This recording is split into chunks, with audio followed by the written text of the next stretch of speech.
ఇలాంటి betting apps వాడి అట్లా నష్టపోయి బయటికి రాని వాళ్ళు చాలా మంది ఉన్నారు. బయటికి చెప్పుకోలేని కూడా చాలా మంది ఉన్నారు. కానీ ఎవరిని గెలవకుండా పెడతారు కాబట్టి అలా వేలు పెడతారు, లక్షలు డబ్బులు పెడతారు. ఎవరిని చెప్పుకోలేరు. అప్పుడు ఎవరైనా చెప్తే తంతారు కదా, అప్పుడు బెట్టింగ్ యాప్స్ ఎందుకు పెట్టినారు అని చెప్పేసి వాళ్ళు తంతరు పట్టుకోరు. అందుకు బయటికి చెప్పరు, ఎవరికి చెప్పుకోలేరు. అటు చెప్పుకోలేక ఇటు డబ్బు సంపాదించలేక ఆఖరికి సూసైడ్ చేసుకుంటారు. గవర్నమెంట్ కూడా ఎంత చేస్తుంది, వాళ్ళు చేసేది చేస్తున్నారు. ప్రజలు కూడా దాన్ని సపోర్ట్ చేయాలి కదా.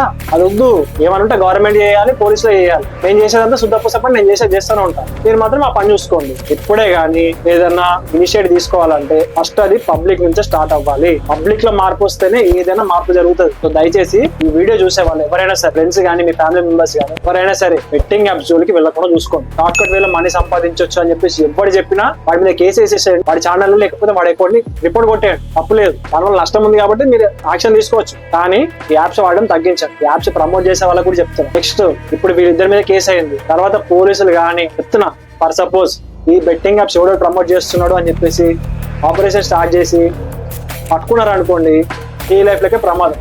ఇప్పటి నుంచి అని ఇప్పుడు చేసారు సరే, ఇప్పటి నుంచి బెట్టింగ్ యాప్స్ ప్రమోట్ చేయడం మానేయండి.